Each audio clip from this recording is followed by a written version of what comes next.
You're listening to the Coop Homeschool Podcast. This is your podcast for community, humility, and joyful fun in homeschooling. I'm Mandy. I'm Jessica. And this is The Coop. It's educational gaps today. So what does that mean? It means people are worried that they're not going to cover what they're supposed to cover. Right. And I'll put that in quotes, in air quotes, what they're supposed to cover. Yes. And either you're questioning it yourself and you feel the stress of that. Am I going to cover everything that fourth grade is supposed to cover? Right. Or somebody else is putting that on you. Like, how are you going to cover everything you're supposed to cover? And we're here to say, well, should I tell them what we're here to say? We're here to say, you won't. You're going to have educational gaps. Every model of education has gaps. Yeah. So we're going to just have a discussion about it. That sounds good. But first, let's get to our scoop on the coop. All right. I'll go. Yeah. My little guy has moved into complete sentences. Oh. So he now communicates using complete sentences. His pronouns are pretty on point. He can say her and his and, without saying she or, he doesn't get all of the different pronouns mixed up anymore. And it's crazy how you don't really notice it until somebody points it out. And then you sit back and go, you're right. Just last week, he wasn't saying all of those words strung together. And now he was trying to... a whole paragraph. He told me a whole paragraph. Exactly. Today. I was going to say, he was telling you a Amazing. story today, and it was at least 3 to 4 sentences, and he had a point. And even though you need a little context to know what he was talking about, he was telling you a whole story in full, complete sentences. I just have a question for you. Yeah. What curriculum did you use to teach him his and her? Oh, that's so funny. I bought nothing. Yeah. I speak to him in real sentences. Yeah. So just real life. Right. Real life, reading Organic books. learning. Or not correcting it in a way that to him is telling him he said it wrong. But when he asks, hers book, or says it incorrectly, I'll just say, oh, yes, that's her book. Yeah. And I repeat it correctly back to him, and he hears it. And sometimes he recognizes that he did not say it right, and he'll say it correctly again. Yeah. So he's hearing it. And then if he doesn't, it means he's not ready to take it in yet. Totally. Yeah. Organic. I love that natural learning. Yes, me too. You didn't have to make it a lesson. No, it's not a lesson. Yeah. He's picking up on the world around him. He's listening, and I'm reinforcing it. Totally. Yeah. Okay, well, my scoop is, on episode 38 of our podcast, Reward Systems, we talked about extrinsic versus intrinsic. Mm-hmm. So we suggested whoever's interested do the motivation challenge. Yes. And first with ourselves. So I did it with myself for about 4 hours. And it was actually work trying to why did I just make my bed? Right. I did it because actually I don't have fun in making the bed, but I have fun. I love how it looks after. So that was extrinsic. So we had it on our stories, and it was a really neat exercise because what I found was I was primarily extrinsically motivated, except like vacuuming. I love finding dust balls or hair balls. That's awesome. And sucking them up. And so it actually makes it's pleasing. It's it's like a dopamine release when that happens. It's crazy. That's hilarious. So I do have an intrinsic reward with vacuuming. All right. And then my other intrinsic rewards were helping my child make her book that she wanted to make, and also helping the kids with their math.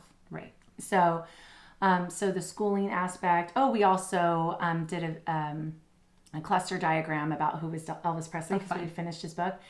And I wasn't sure how I was going to go. I was a little, I had unacknowledged anxiety that I realized disappeared. I realized I had anxiety about it once it disappeared. Right. And they're shouting their answers. They're like, he was a singer. Girls tried to take his clothes off.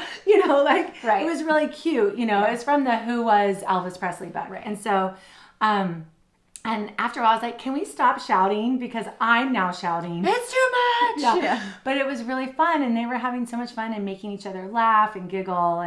But I was like, that was, it was both. Extrinsic because I wanted them to learn informational text, but the process was really fun. So that was an intrinsic reward I had. Right. Yeah. That's awesome. So, all right. So let's get to educational gaps. Yes. Okay. So people say this all the time. How do you know what to teach, and how do you know you're going to cover everything, or how do you know if you're not getting behind? Right. So it's a little different than, feeling like you're getting behind, that your kid is getting behind. That's a different kind of pressure. Yes. But it's related. Yes. But we're going to talk about the idea that what if my kid doesn't learn certain things that they're supposed to learn at a certain time of their life? Sure.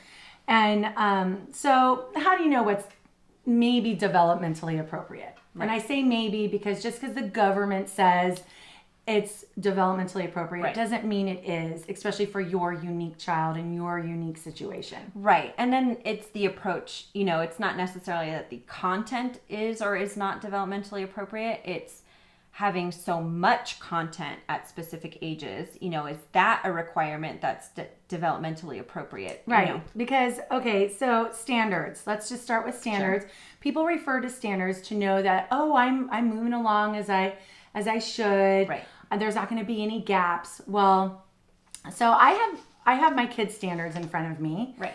And I have the 4th grade, language arts. I can so California, we have these I can statements to help you with the standards. So I can explain a story by referring to details and examples in the text. I can figure out the theme of a fiction text by thinking about the details in the text. So they're really spelled out for you. Right. And these aren't things I actually ever do. But it is nice to look back and say, actually, he can do those things. Yeah. Even my kindergartner could do some of these things, so you can use those as a gauge if you want. But what tends to happen, what I've noticed, is some people get so into these standards that now their feeling of success is tied to the standards. Right. And so that's what I think makes it hard, because there's such a bombardment of education and information in these things, and there's not a lot of space to dive deeper. Right. And that's the gift of homeschooling, is getting to dive deeper and not say, but wait, we have to move beyond Indigenous Americans because we have to get to missions now. Right. I'm sorry if you wanted to learn more. We have to put it on hold and move on. No basket weaving for you because there's no time. We have to get on to the next standard. Yes. So that's something to be careful of if you feel the pressure of having some kind of educational gap in relation to standards. Right. And then I wanted to say, even at that, I think the standards in and of themselves are just so robust. Mm-hmm. There are so many across multiple subjects. As you know, I'm a dance educator, and there are dance standards nationwide, per state, through dance organizations. There are standards for teaching dance education to K through 12. There are also music standards and fine art standards. But those 3 major standards, while fully developed for every state, they are often not applied to the school day. They are left behind. Those are left out altogether. Yeah. Oh, totally. Right? And then you understand there's limited time to teach everything. So that's the idea of the gap. It's the whole economics principle. You have limited resources, right? Mm-hmm. You have the scarcity. You have a scarce amount of time. And so what do you do with that time? And so you have to choose, we have the luxury as homeschoolers of choosing what our gaps are. Yeah. If the dance standards are more important to me than something else, then I can substitute that in. But the traditional schools don't have that flexibility, and they choose. And so choosing traditional school may mean that you're choosing that at the detriment of these other important subject areas. Well, and choosing a homeschool charter school that is a standards-based charter school, which most are. Right. In order to get a charter. A publicly funded charter school still has these standards as well. Yeah. So, I didn't plan on doing Indigenous Americans this year for my 4th grader or my 3rd grader. And that's part of, I did Indigenous Americans in 4th grade. Right. But I only did them because I was told by my charter school, my charter homeschool, that is a standard. And it was a huge section of standards. It was like, I don't know, 8 or 9 of them. Right. So that's a big chunk. Right. So then I have to make the decision, do I want to stay with the homeschool charter, even though I'm having to do things that aren't in where we are in Story of the World, which is what my chosen curriculum is. Right. But thankfully, I found a really cool unit study, and we had a great time doing it, and I'm still doing it, and we found a primary source that's pretty awesome. So it's lasting way longer than I thought because it's so interesting to me. So with that, then the standards did direct me towards something that was beneficial and helpful. Right. So there's a give and take, right? Right. They're not inherently bad. We're not saying the standards aren't helpful. Right. They are definitely a helpful guideline. If you aren't sure what to teach, by all means, go to those standards and see what's typical for each grade level. Mm-hmm. But as we always say, be flexible. Yeah. Be willing to change or spend more time on it, which is going to result in something else being left out temporarily. I mean, at the end of the day, does it matter if you teach Indigenous Americans in 4th grade or if you came to it organically in 5th grade? Well, I looked it up. Right. And it doesn't matter. It doesn't matter. Tell me more. Developmentally, there is no reason that they have to learn it in 4th grade, other than the state. What is the organization called? Let me look. The State Board of Education, saying that this is a standard for all 4th graders, right? And I believe that for them, it's a based on a chronology of teaching. Mm-hmm. And so if they want to teach world history at this grade and U.S. history at this grade, then for them it meant that Indigenous went here. Yeah. And no one is arguing that it's not a very important topic to teach, but is a 10-year-old's mind any more apt to take it in? Right. And I actually was originally thinking it would be really great to do Indigenous Americans when my kids were older and we could really get into the deeper concepts and the culture wars and all those, those ideas together. And so now I'm going to be circling back, which is fine. That's fine too. But like my kindergartner is getting it now because we homeschool as a multi-level, multi-grade, multi-age family. Right. The one-room schoolhouse. Yeah. So they're all getting it. And, So standards are kind of just they provide a benchmark, they provide validation if you're not sure, but they're not absolutely necessary. Right. And so, but that's one way to know. Yes. Another way to know is your curriculum. Like if you really love your curriculum, as long as they're progressing, that's a way to know what you're teaching them. Yeah. And I was thinking about Matthew C, for example. And I was like, oh, they don't really have like a huge amount of units on shapes. Mm-hmm.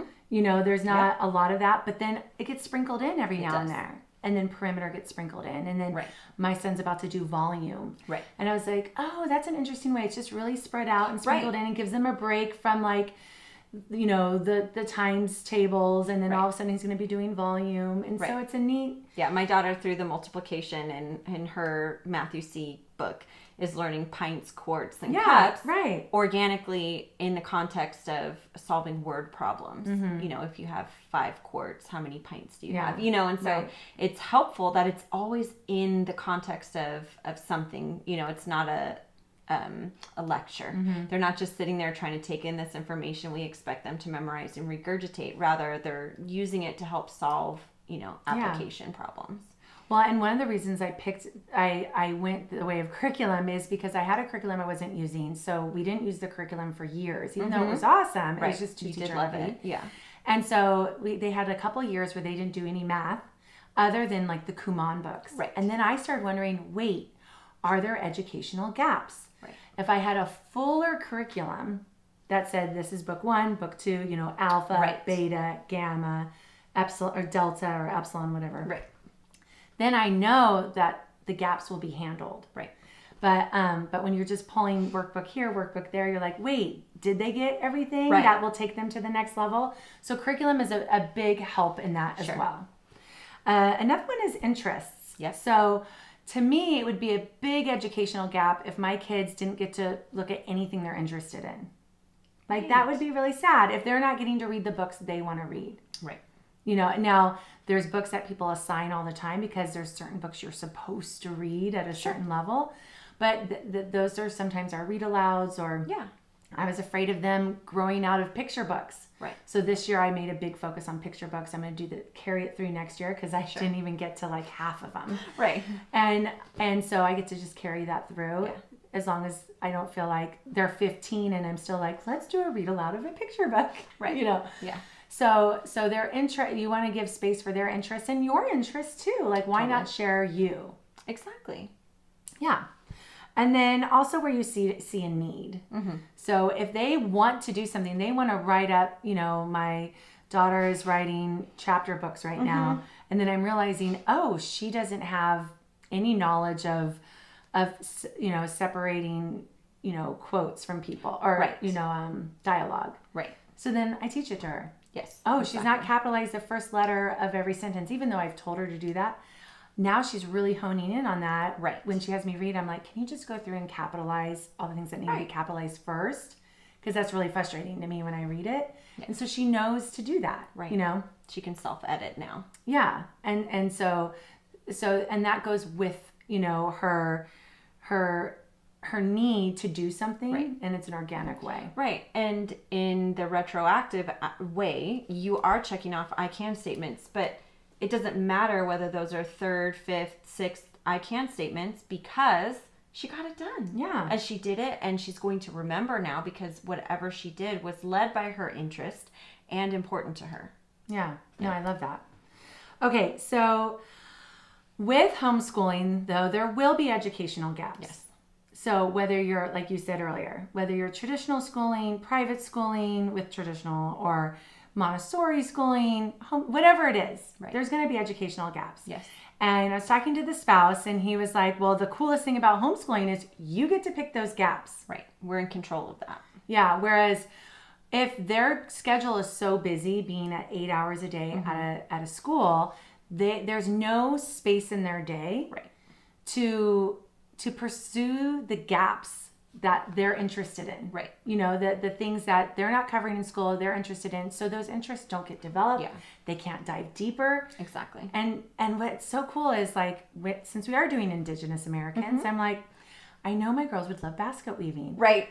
So we got to dive into that. Right. You know, we still have our leather art to do. We're going to be doing that. So cool.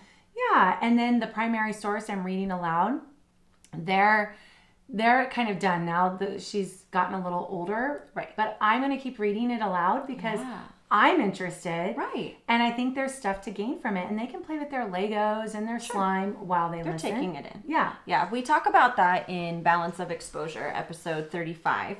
We talk about the challenge of finding the right balance between enough time at home, enough time for free time, and exposing them to a broad variety of things to help them narrow down what interests they have, you know, to see if they have a natural skill or a natural, you know, proclivity towards something, because we'd love to nurture that. But how do you figure that out with, you know, these infinite possibilities, you know, and all of the different influences that change for them? You know, both of our girls love writing, and they're writing books, and they love movies. How much of that is independent, and how much of that is because one or the other started it? Right. You know, I have no idea. Well, and I know, like, my daughter loves typing. Right. And I just thought, oh, it's probably time for her to learn typing. I'll sign up for Clever, this software, you know, online. And then that's when it really took off, because she's not having to do it with her hand.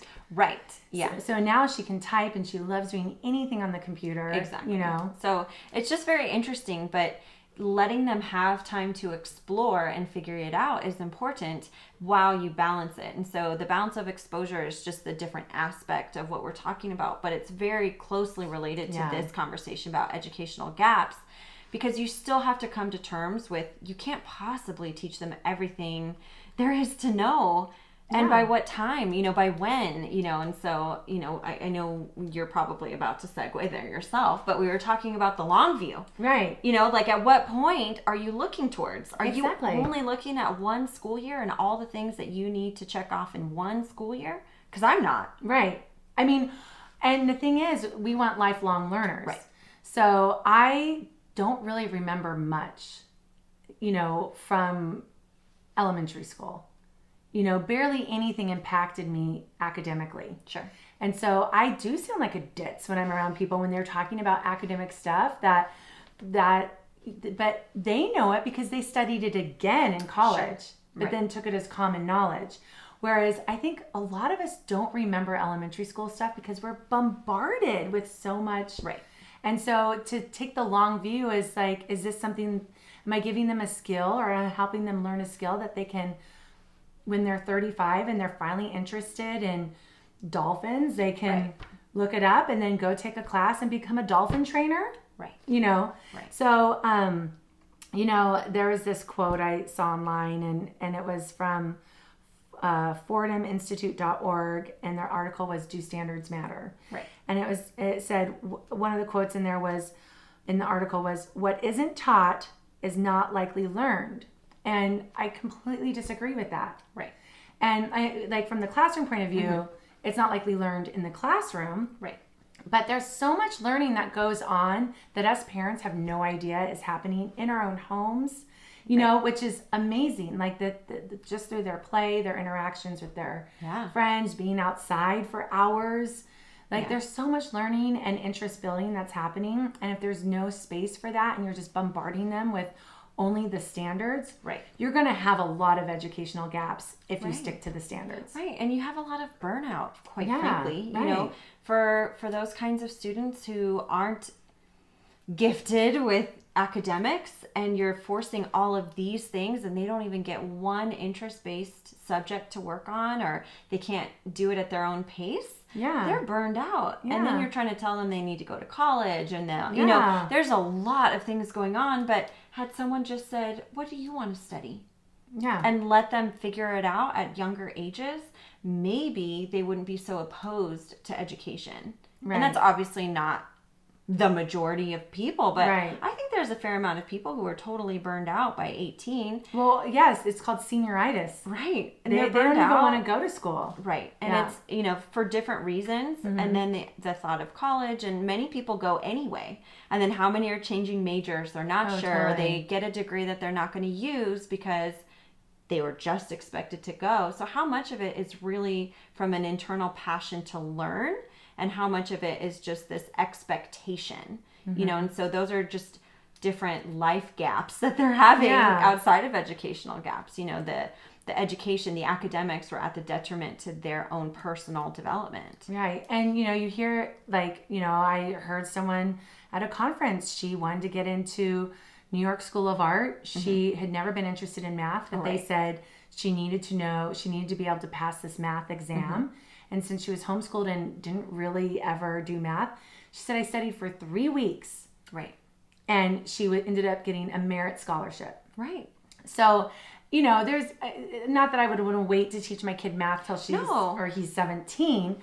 And there's certain elements to developing the brain and things like that. But just to keep that in mind, the pressure does not need to be there. Right. If a kid wants to become a doctor, and they figure it out at 16, 17, or 20, and they want to do it, they can close all of those gaps themselves. There's that desire and the ability to do it.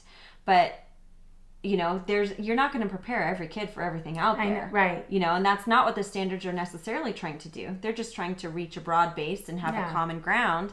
And so the standards are just one way of doing it. And there's a lot of merit in it to make sure kids are progressing, but don't let that dictate who you are in your homeschooling and what all the content you give your child. Like our suggestion is to just be more open. Right.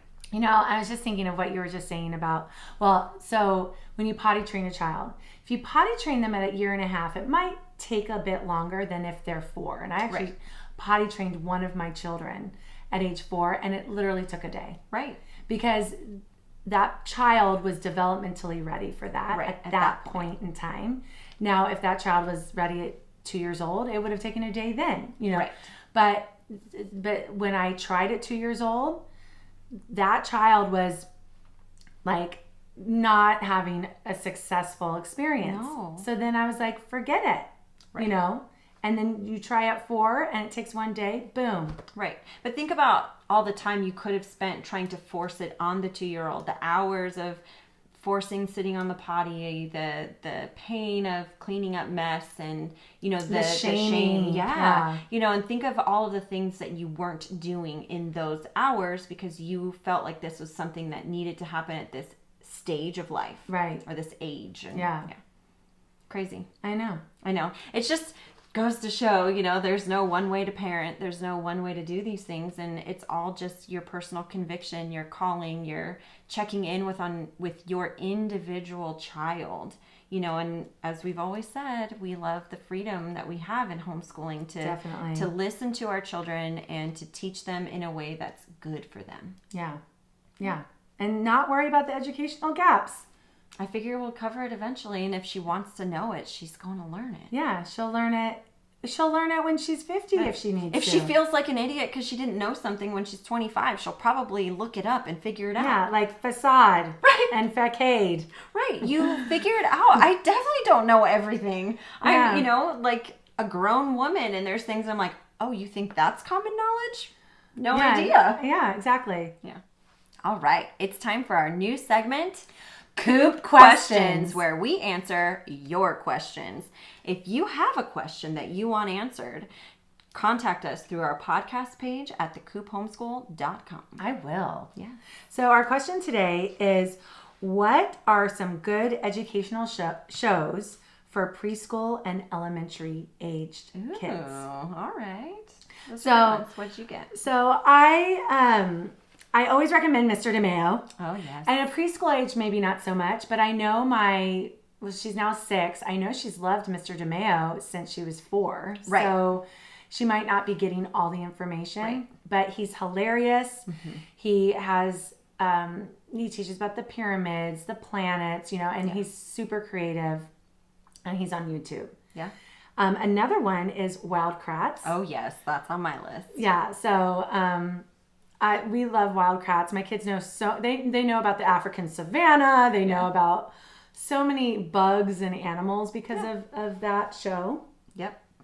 And then there's Molly of Denali. So it takes place in Alaska, and the voices are actually, from what I've been told, the people who live in Denali.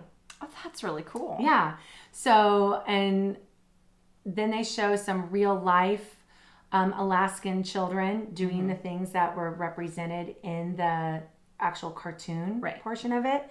And so since we went to Alaska 2 summers ago, right when we got back is when the show started. So I think my kids extra connect to it. Mm-hmm. But you learn a lot about Alaskan life and the native Alaskans. So, and then also reality shows. Like my kids love the show Alone. And if you're okay with some, language, some more mature language. Just colorful. And some bare butts. There's some of that. Not in the season we watched, but that's funny. There is some of that. They usually blur it out. Right. But every once in a while they didn't because it was really far away. But I'm like, a butt is a butt. Right. But it was like Alone is a reality show where one person is put somewhere in, the Arctic or wherever. And Vancouver Island, is that what it is? Mm-hmm. And asked to survive, see how long they could survive. And they have people all alone doing that in different places who can last longest. And then we're going to start introducing our kids to The Amazing Race. Oh, yes.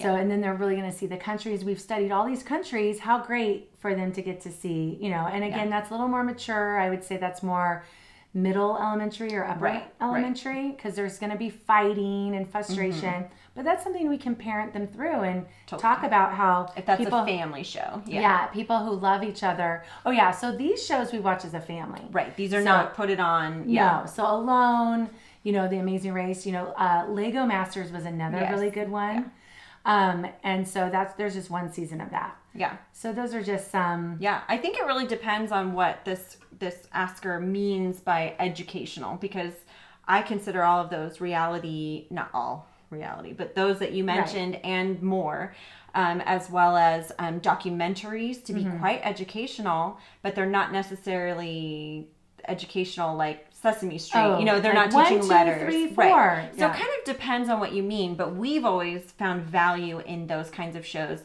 especially the documentaries and the reality shows that we watch as a family that we can talk about. We can talk about the real world frustrations or the teamwork. We love MasterChef in our house. Oh, yeah. MasterChef Junior. Yeah, that's amazing what those kids can do. Oh, and my husband and I just love those kids. I cry every episode. Look how cute they are. You know, and there's other, you know, cooking shows. I can't think of the other one. I'll link it for you on our show notes on the podcast page. But we just watched a new one. It was like all of these international chefs who are successful, owning restaurants, having Michelin stars, but they were all competing to be, it's called the final table, to sit at the final table with real masters. Oh, cool. In the culinary industry. And so it was really fascinating, a very good show, nothing inappropriate. I don't think there was a single bad word. It was really, really great to watch. And just to see how all of these chefs from all around the world were in teams and working to create dishes from different countries. They would create the country's signature dish based on what a couple of celebrities or experts in the field would choose. So it was really fascinating, a very great inspiration to remember how important food is, and not just because of how it tastes, but where it comes from. So it's really great in that way. You know, my little guy, his first favorite show was Puffin Rock, which is just so cute, and it's educational in its own way. You know, it's very set up for preschool toddlers. And but it was just so cute. It's more of a character show. You know, there's conflict and they resolve conflict, learning how to work with partners and friends, and helping a little baby brother. And yeah, so it was really a cute show. He loved that one. Daniel Tiger was a little favorite. People really love Daniel Tiger because it's like a nuance of Mr. Rogers' Neighborhood. Right. I was a huge Mr. Rogers fan as a kid, so Daniel Tiger is a little bit lacking, but really cute. It always had the songs for the kids who need the reminder of some of those lessons, you know, grown-ups come back, you know, and so I would sing that to Sophia when she was little because she did not feel comfortable saying goodbye to us for even a short amount of time. So we'd remind her like, oh, remember that episode? And he would come back, you know, and that was helpful. My son hasn't been as into Daniel Tiger. And I would say for us personally, it wasn't a turn on any old episode. I definitely didn't necessarily love every episode. So even still, an educational show, I think, is very dependent on what you value and what your values are.